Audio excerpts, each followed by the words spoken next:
आज बैठक की जाएगी राष्ट्रीय कार्यकारिणी की।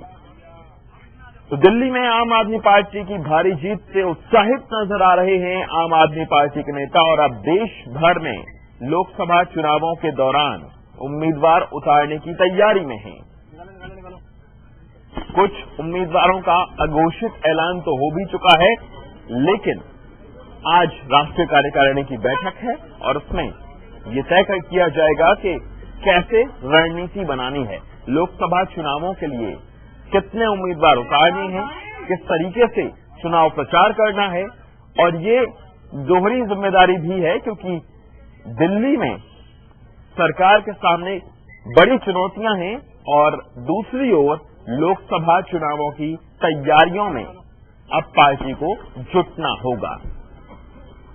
तो रणनीति के तहत अब काम किया जाएगा। आम आदमी पार्टी आज रणनीति बनाएगी। बैठक आज राष्ट्रीय कार्यकारिणी की आम आदमी पार्टी की होगी। दिल्ली में आपकी भारी जीत से अब लोकसभा पर आम आदमी पार्टी की नजर है और लोकसभा चुनावों को लेकर आपकी बैठक होने वाली है।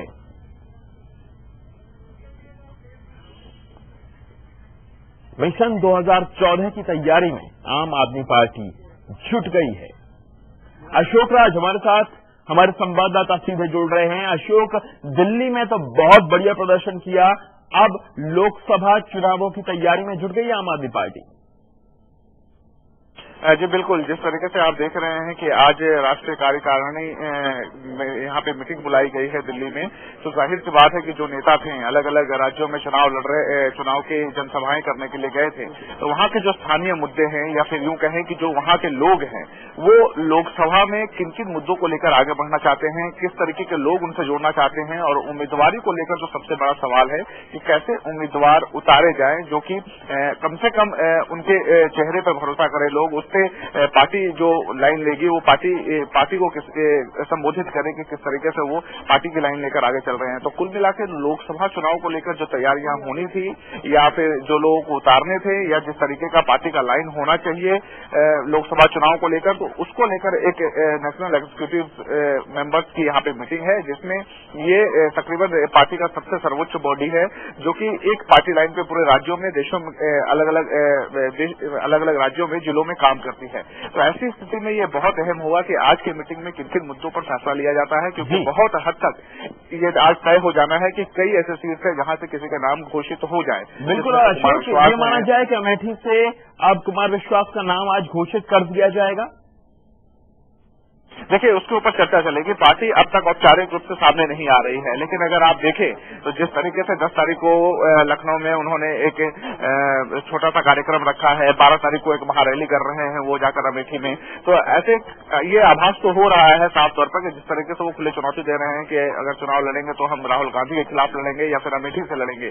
तो ऐसी स्थिति में बहुत हद तक ये साफ हो चुका है कि अमेठी से चुनाव लड़ने वाले हैं कुमार विश्वास, लेकिन पार्टी ने अब तक इसकी औपचारिक घोषणा नहीं की है। ऐसी स्थिति में हो सकता है कि आज पार्टी के बाद ये ऐलान भी हो जाए या फिर हिंट्स मिलने शुरू हो जाए कि अमेठी से कुमार विश्वास ही खड़े हो रहे हैं। और न सिर्फ कुमार विश्वास बल्कि अलग अलग राज्यों में, जैसे कि सबसे ज्यादा इंपॉर्टेंट है हरियाणा, यूपी और उत्तराखंड। तो ऐसी स्थिति में कौन कौन से उम्मीदवार उतरते हैं और किनका चेहरा सबसे आगे होता है, जैसे मुख्यमंत्री पद के लिए हरियाणा से कौन होगा, उत्तराखंड में कौन लीड करेगा, और साथ ही यूपी के अलग अलग जिलों में कौन कौन से उम्मीदवार उतरेंगे, क्योंकि सबसे ज्यादा इंटरेस्टिंग ये 3 ऐसे जिले हैं जहां पर आम आदमी पार्टी अपने उम्मीदवार उतारने की बहुत ज्यादा प्रबल दावेदार है।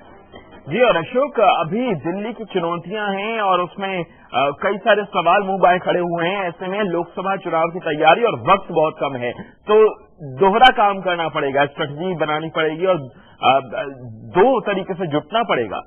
ये चुनौती है।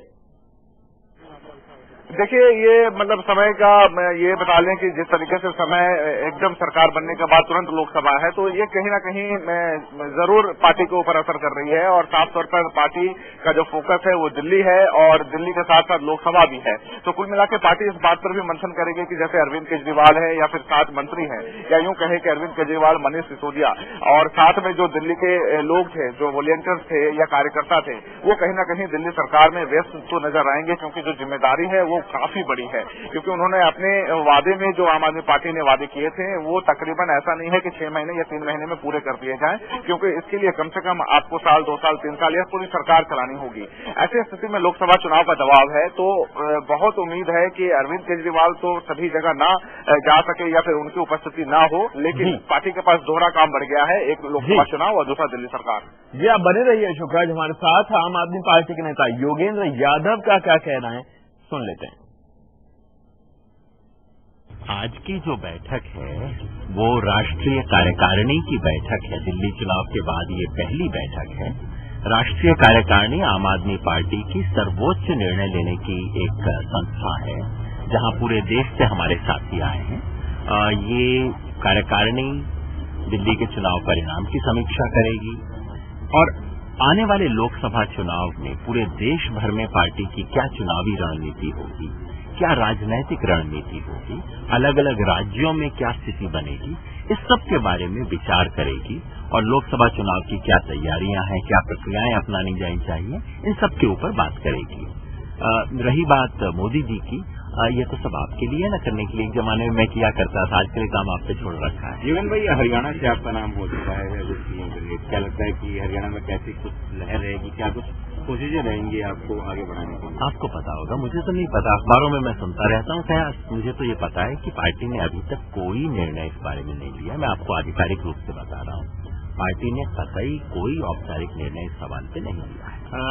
सर ये बताएं कि सर लोकसभा की जो है वो कितनी सीटों पर आप लोग जो है वो चुनाव लड़ेंगे? जैसे मैंने कहा, यही फैसला करने के लिए संख्या तो खैर मीटिंग में भी तय नहीं होगी, लेकिन इस तरह की चीजों पे एक रणनीति, एक समझ बनाने के लिए मीटिंग है। तो इस मीटिंग के बाद ये सवालों का उत्तर दिया जा सकता है, पहले तो नहीं दिया जा सकता। दिल्ली में जीत हासिल आपने की है, लेकिन दिल्ली में अरविंद भाई ने कहा था कि 24 घंटे बाद, 48 घंटे बाद हेल्पलाइन नंबर जारी होगा। क्या इसके बारे में कुछ चर्चा होंगी? कब तक जारी होंगी, कब तक काम शुरू हो जाएगा?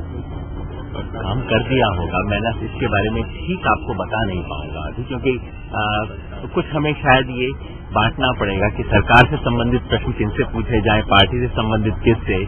सचिवालय में तुम्हें बैठना नहीं, ये जरूर ये फैसला हुआ था कि हेल्पलाइन होगी, अब हो गई है नहीं हो गई है, ये तो कोई सचिवालय से या कोई साथी बता पाएगा। कुमार विश्वास तैयारी कर रहे हैं अमेठी से चुनाव लड़ने की, उनका वहां जाने का कार्यक्रम भी तय हो गया है। क्या ये माना जाए कि उनकी उम्मीदवारी वहां से तय है? क्योंकि एक तरीके से वो वहां पर रैली ऑर्गेनाइज कर रहे हैं, पूरा अपना टूर बना रहे हैं, 10 तारीख को उनका कार्यक्रम बन रहा है। क्या ये मान लिया जाए कि वहां से चुनाव लड़ रहे हैं? पार्टी ने कोई औपचारिक फैसला इस बारे में अभी नहीं लिया है। इसी तरह के सवालों पे, इसके बारे में एक कॉन्स्टिट्यूएंसी का तो चर्चा आज नहीं होगी मीटिंग में, लेकिन इसके बारे में एक कुल मिला के राय बनाने के लिए ही आज की मीटिंग हो रही है। मीटिंग के बाद कुछ फैसले हो सकते हैं, मीटिंग से पहले शायद नहीं हो पाए। पीएम का भी नाम का फैसला कुछ हो सकता है क्या? ऐसा लगता है कोई ऐसे उम्मीदवार है जो पीएम के उम्मीदवार हो सकते हैं आपके? अभी तो हम ऐसी किसी चर्चा में नहीं है। हमने बार बार कहा है कि राहुल बनाम मोदी की लड़ाई इस देश के लिए दुर्भाग्यपूर्ण है। इस देश को इससे बेहतर विकल्प होने चाहिए। क्या हम देने की स्थिति में हैं? अभी इस पे चर्चा करेंगे। केजरीवाल जी का नाम हो सकता है क्या? मेरा तो सपना होगा कि अरविंद केजरीवाल हो, मैं तो समझता हूँ वो इस काबिल हैं, लेकिन आपको राजनीति में ये भी देखना होता है कि हमारी सांगठनिक स्ट्रेंथ इस वक्त कितनी है, हम कहाँ खड़े हैं, इन चीजों पे बात है। सर, विधानसभा के जो मुद्दे हैं वो लोकसभा में बिल्कुल विपरीत, भौगोलिक दृष्टि से, तो वहाँ पे चुनाव है किन किन मुद्दों? अभी तो विधानसभा का चुनाव केवल उड़ीसा और आंध्र प्रदेश में है, जिसके लिए हम देखेंगे और जाहिर स्थानीय मुद्दों पर चुनाव लड़े जाएंगे। बाकी इलाकों की अलग अलग रणनीति बनेगी। अशोक राज हमारे साथ, हमारे संवाददाता है। अशोक, बहुत सारे सवालों का जवाब देने से बच रहे हैं आम आदमी पार्टी के नेता, खासतौर से जब पूछा गया कि उस हेल्पलाइन नंबर का क्या हुआ, क्या जानकारी है इस बाबत? देखिए, हेल्पलाइन नंबर सरकार ने घोषित किए थे और सरकार की घोषणा थी और सरकार में योगेंद्र यादव नहीं है। इस वजह से योगेंद्र यादव बोलने से कहीं ना कहीं इस सवाल को लेना नहीं चाहते थे। और रही बात हेल्पलाइन, तो इसके ऊपर जो दिल्ली सरकार में लोग हैं या जो दिल्ली विधानसभा में जीत कर आए हैं तो वो बेहतर बता पाएंगे, क्योंकि ये मसला अरविंद केजरीवाल और उनकी सरकार को लेकर था, क्योंकि ये पार्टी के नेशनल एग्जीक्यूटिव मेंबर्स हैं, पीएससी के भी मेंबर हैं। ऐसी स्थिति में इनको शायद ये हेल्पलाइन मामले के बारे में आज नहीं बताना क्या क्या चाहते। होने वाला है बैठक में? अभी जैसा बता रहे थे योगेंद्र यादव कि ये तो नहीं पता चल पाएगा कितनी सीटों पर उम्मीदवार उतारे जाएंगे, कौन कौन से उम्मीदवार उतारे जाएंगे, तो क्या क्या मुद्दे होंगे जो आज बैठक में जिन पर चर्चा होगी? देवेश, देखिए, योगेंद्र यादव की बात अगर सही सुनी जाए तो उसमें साफ तौर पर उन्होंने कहा है कि किसी पर्टिकुलर कंस्टिट्यूंसी के बारे में चर्चा नहीं होगी। रही बात कि कितने सीट पे आप उतारेंगे, इन सवालों का भी उन्होंने जवाब नहीं दिया और ये कहा कि इस मीटिंग में भी ये चर्चा होगी कि कौन कौन से राज्यों में कितने सीट पर हम अपनी उम्मीदवारी उतारें। और रही बात की जो बड़े चेहरे हैं, कुमार विश्वास, खुद योगेंद्र यादव, गोपाल राय या फिर और कोई जो नेता हैं, वो कहाँ कहाँ से अपनी उम्मीदवारी नॉमिनेशन फाइल करेंगे या कौन से लोकसभा में लड़ेंगे। तो इन कुल मिलाकर जो आज के राष्ट्रीय कार्यकारिणी मेंबर्स जो सदस्य के जो मीटिंग है, इसमें इसी बात को लेकर चर्चा है कि आखिरकार कितने सीट पर आप कौन कौन से उम्मीदवार उतार रहे हैं, कब ऐलान करेंगे, क्या होगा उसका चुनाव लड़ने का तरीका, किस तरीके से फिर आप चंदा लेंगे। क्योंकि पहले जो विधानसभा है वो भौगोलिक दृष्टि से लोकसभा का चुनाव एकदम बिल्कुल अलग है, क्योंकि उनके मुद्दे अलग है, स्थानीय मुद्दे अलग है, एरिया ज्यादा बढ़ जाता है, राज्यों में जो लोग हैं, क्लास है, वर्ग है, वो अलग हो जाता है। तो ऐसी स्थिति में आज इन्हीं बातों को लेकर चर्चा है। जी अशोक, बहुत शुक्रिया इस बातचीत के लिए आपका। इन तमाम मसलों का ध्यान देना पड़ेगा और आज बैठक में यही सब बातें होंगी। गोपाल राय, आम आदमी पार्टी के नेता, वो क्या कह रहे हैं इस बाबत, सुनते हैं। हम लोग अपनी रणनीति पर चर्चा करेंगे, कैंडिडेट सिलेक्शन को लेकर के चर्चा होगी और उसके साथ साथ देश भर में जो दिल्ली के इस सफलता के बाद जो एनर्जी पैदा हुई है उसको कैसे संगठित किया जाए, संगठन को लेकर के चर्चा होगी।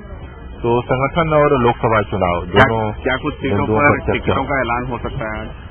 अभी तो प्रोसेस पर होगा और उस प्रक्रिया तय होने के बाद उस तरफ बढ़ेंगे। एक छोटे से ब्रेक के लिए हम यहाँ रुकेंगे। ब्रेक के बाद भी खबरें लगातार जारी हैं।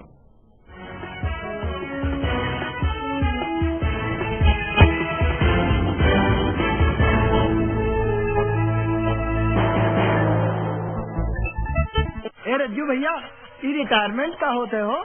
ये बुड़बक, रिटायरमेंट का मतलब होता है कान से छुट्टी और आमदनी से नहीं, समझो। बूंद बूंद कर भर लो सागर, 100 रुपए में ही हो शुरुआत।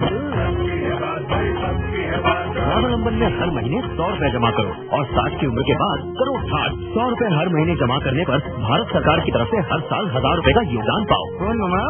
स्वावलंबन 1800-110708।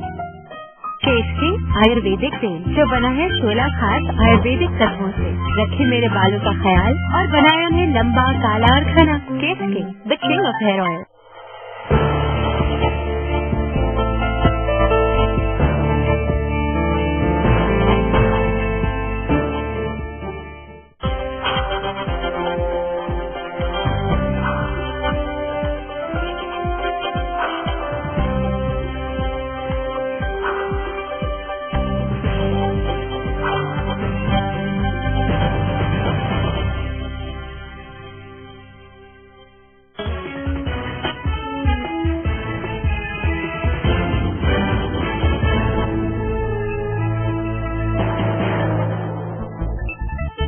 दिल्ली की समाज कल्याण मंत्री राखी बिरला ने कल रात फिर रैन बसेरे का जायजा लिया। राखी बिरला ने मंगोलपुरी, पंजाबी बाग, आजादपुर और लाहौरी गेट स्थित रैन बसेरों का जायजा लिया।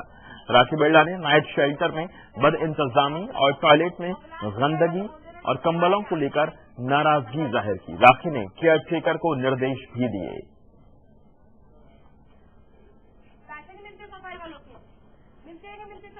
राखी बिरला ने केयर टेकर को जमकर वहां पर फटकार भी लगाई।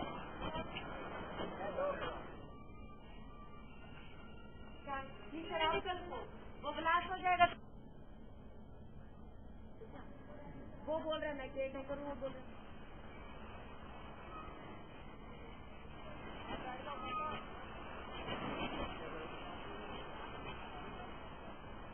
बदबू आएगी, डेली सफाई आपके घर में बदबू आएगी, सब रह लोगे? ये क्या जानवर है सारे के सारे जैसी बदबू में सो रहे हैं? इस बार से तो नए कंबल आए थे, भूखे नहीं मिले, इन्हें सब जगह मिलते हैं। सबको दिखाना पुराने कंबल बेचारा अपने अपने लेके हो रहे हैं। इनके कंबल का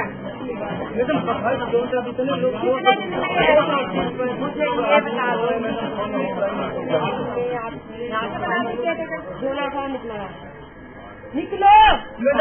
आगे आपके कैमरा में बोलती हूँ, हमेशा बोलती हूँ ऐसे।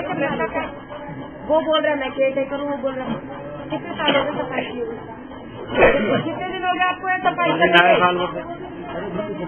कितने साल हो गए? तो इतनी बदबू आएगी डेली सफाई, आपके घर में बदबू आएगी तो आप रह लोगे? ये क्या जानवर है सारे के सारे जैसी बदबू में सो रहे हैं?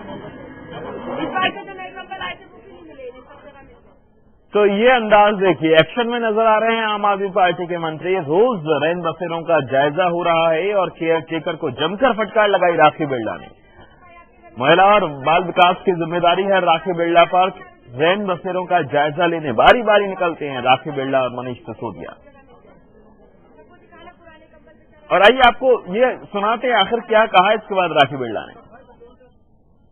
खामियां इंसान के ऊपर यहाँ इंसान पड़ा है, बदबू का और गंदगी का यहाँ अंबार लगा हुआ है। गेट पे आपका ताला, टॉयलेट में आपका ताला, ठीक है। बिजली अगर मान लो भगवान ना करे बिजली से कोई आग लग जाए, ये बेचारे तो सब मर जाएंगे जल के, वो क्योंकि वहाँ पे तो ताला लगा, मेन जो मीटर है।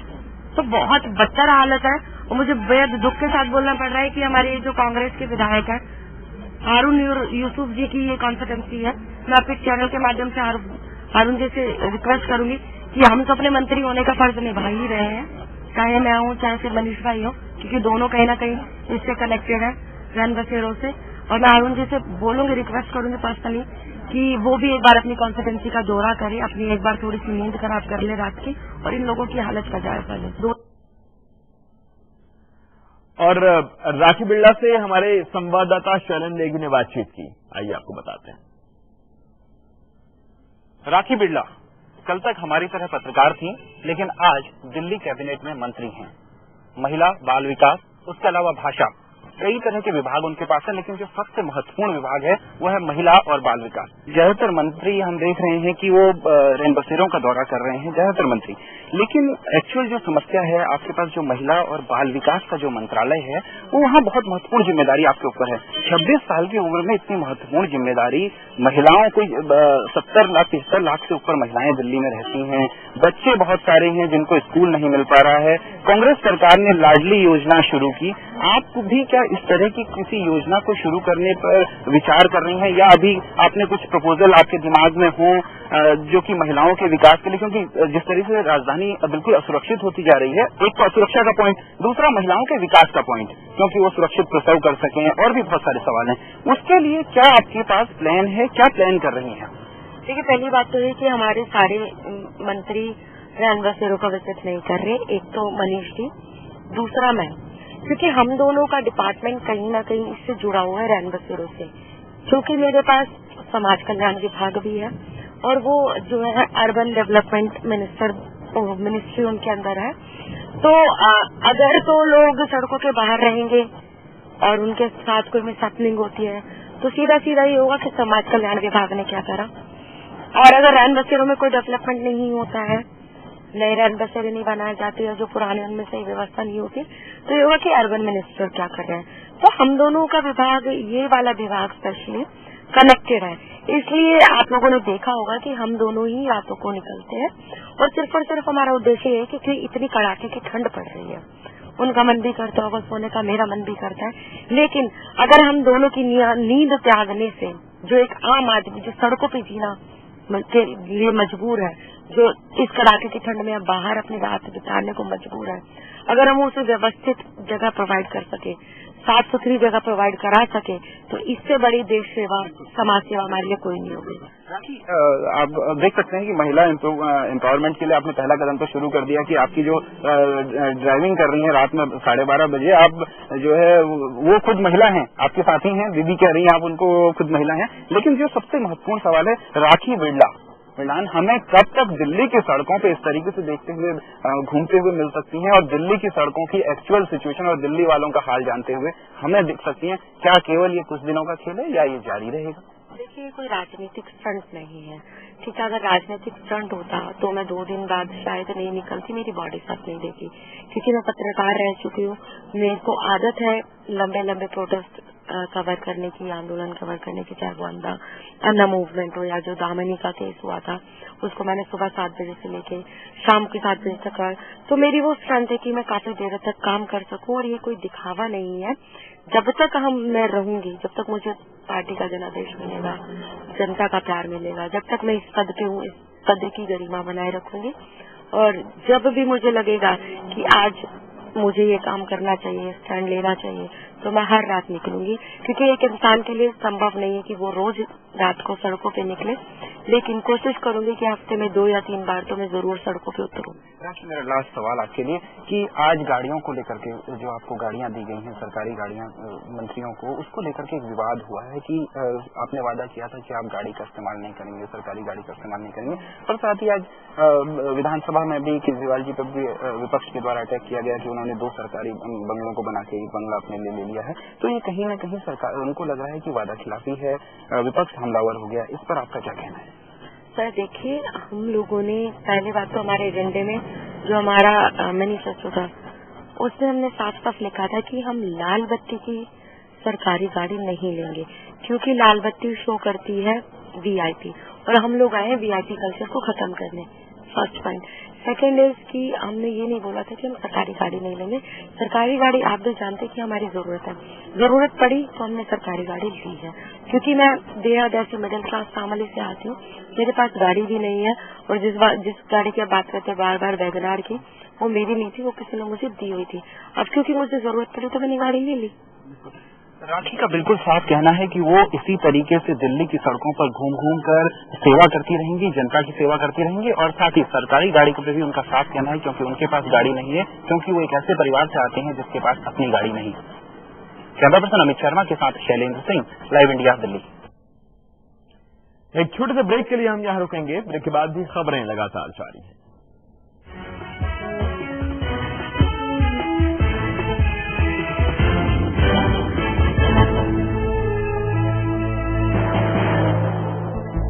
शादी हुई, ससुराल में मायके का एहसास ढूंढ रही थी। वैसे यहां भी प्यार जताने वाला परिवार था, पर मेरा भविष्य सुरक्षित है, इस बात से आत्मसम्मान और विश्वास मिला था। समृद्ध जीवन multi state multipurpose cooperative society limited आपका जीवन समृद्ध बनाने के लिए हमेशा आपके साथ।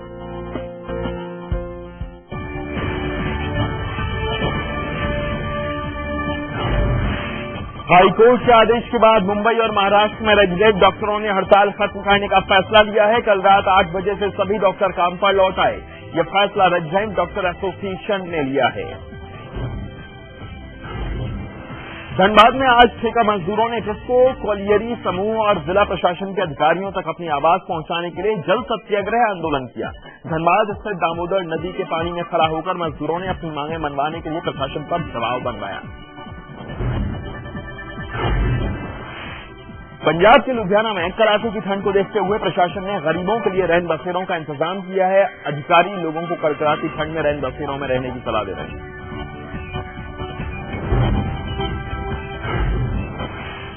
झारखंड हाईकोर्ट में चारा घोटाले में सह आरोपी और बिहार के पूर्व मुख्यमंत्री जगन्नाथ मिश्रा ने जमानत अवधि को बढ़ाकर 26 मार्च तक कर दिया है। पूर्व मुख्यमंत्री के स्वास्थ्य के आधार पर जस्टिस आर प्रसाद की बेंच ने जमानत बढ़ाने का फैसला लिया।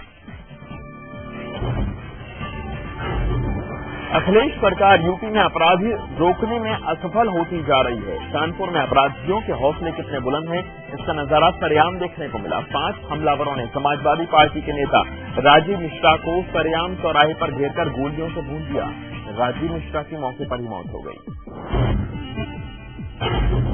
दिल्ली में आम आदमी पार्टी की जबरदस्त जीत के बाद उसका प्रभाव देश के दूसरे इलाकों पर भी नजर आ रहा है। मध्य प्रदेश में भी लोग बिना किसी खासे प्रचार के आपके साथ जोड़ने के लिए बेताब नजर आए।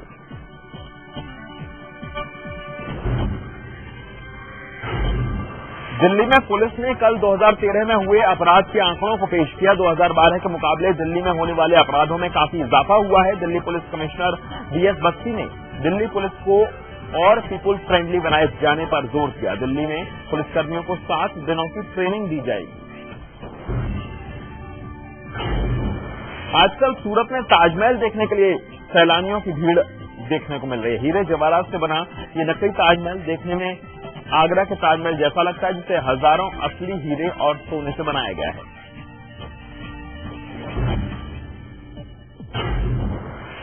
शिरडी के साईं बाबा की तिजोरी में इस बार क्रिसमस की छुट्टियों को लेकर नए साल की शुरुआत तक रिकॉर्ड तोड़ 15 करोड़ 13 लाख रुपए का दान आया है, जिसमें 2 किलो सोना और 21 किलो चांदी शामिल है। 2013 को अलविदा कहने और 2014 का स्वागत करने के लिए इस बार करीब 10 लाख साईं भक्त शिरडी पहुंचे। नवी मुंबई के वासी में फिल्म स्टार ऋतिक रोशन अपनी पत्नी से तलाक लेने के बाद पहली बार किसी सार्वजनिक समारोह में नजर आए। एक ज्वेलरी शोरूम के उद्घाटन के मौके पर पहुंचे ऋतिक ने अपनी फिल्मों के गानों पर जमकर डांस भी किया।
कोने कोने से वो खबर जो जुड़ी हो आपसे, मुद्दा राजनीतिक हो या सामाजिक, देखिए दिन भर की हर बड़ी खबर रोज 7 PM इंडिया और 9 PM इंडिया, सिर्फ लाइव इंडिया पर।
दिल्ली में भारी जीत के बाद अब आम आदमी पार्टी की लोकसभा चुनावों पर नजर। राष्ट्रीय कार्यकारिणी की बैठक में 2014 चुनाव की रणनीति पर होगी चर्चा। दिल्ली में आपके समाज कल्याण मंत्री राखी बिरला ने लिया रैन बसेरों का जायजा, दिए 100 नए रैन बसेरे बनने के आदेश। कई रैन बसेरे की हालत खस्ता। आम आदमी पर फिर बड़ी महंगाई की मार। पेट्रोल के दाम 75 पैसे और डीजल के दाम 50 पैसे बढ़े। 15 दिनों में हुई दूसरी बार बढ़ोतरी। दिल्ली में रेप के मामलों में 20 दिनों के भीतर होगी चार्जशीट। 20 दिनों के बाद चार्जशीट न होने पर स्पेशल सीपी करेंगे जांच। पुलिस ने जारी किए नए निर्देश। शिरडी के साईं बाबा को रिकॉर्ड चढ़ावा। क्रिसमस की छुट्टियों से लेकर नए साल की शुरुआत तक साईं को मिला 15 करोड़ 13 लाख का दान। 10 लाख भक्तों ने किया दर्शन। दिल्ली में आम आदमी पार्टी की भारी जीत। नमस्कार, स्वागत है आप सभी का लाइव इंडिया पर। आपके साथ मैं हूं ज्योति विनय कपूर। तो दिल्ली में आम आदमी पार्टी की भारी जीत के बाद अब आपने देशव्यापी राजनीति की दिशा में कदम तेज कर दिया है। 2014 लोकसभा चुनावों को लेकर आम आदमी पार्टी की राष्ट्रीय कार्यकारिणी की एक बैठक आज दिल्ली में हो रही है, जिसमें आगामी लोकसभा चुनावों की रणनीतियों पर चर्चा होगी। किस तरह से उम्मीदवारों का चयन होगा, क्या नियम होगा, किसके तहत उम्मीदवारों को टिकट दिया जाएगा और किस तरह से प्रचार होगा आम आदमी पार्टी